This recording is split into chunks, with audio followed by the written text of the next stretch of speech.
Hello, আসসালামু আলাইকুম। আজকে আমরা কথা বলবো ইন্টারঅ্যাক্টিভ ফ্ল্যাট প্যানেলে ইজি নোটের সম্পর্কে।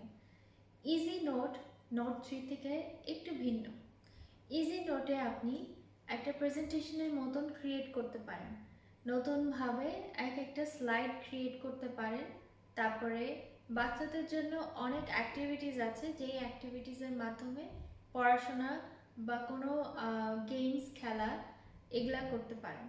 সো একটু ভিন্ন হবে, চলুন দেখে নিই ফার্স্ট কিছু ফাংশনস। সো প্রথম ফাংশন যেগুলো আমি দেখাবো সেটা হচ্ছে গিয়ে কীভাবে ফাইল ওপেন করতে হয়, এক্সপোর্ট করতে হয়, এই টাইপের ফাংশনস, যেটা হবে মেইন মেনুর ভিতরে। এখানে আপনারা দেখতে পাচ্ছেন মেনুতে ক্লিক করলে ওপেন ফাইল চলে আসছে। সো ওপেন ফাইলের মাধ্যমে আপনি কোনো ডকুমেন্ট যদি ইম্পোর্ট করতে চান সেক্ষেত্রে আপনি ইম্পোর্ট করতে পারবেন।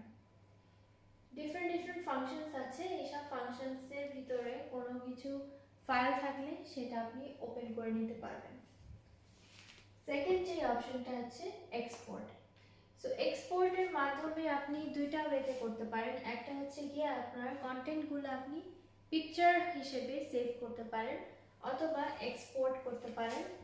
এক্সপোর্ট করতে চাইলে আপনি পিপিটি অথবা পিডিএফ ফাইলেও সেভ করে নিতে পারেন।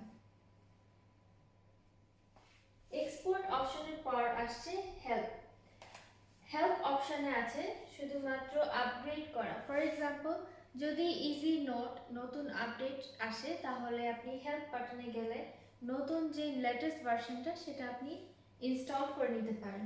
অথবা অ্যাবাউট আস, ইজি নোটের সম্পর্কে যদি আরও বিস্তারিত জানতে চান সেক্ষেত্রে আপনি অ্যাবাউট আসে চলে যেতে পারেন।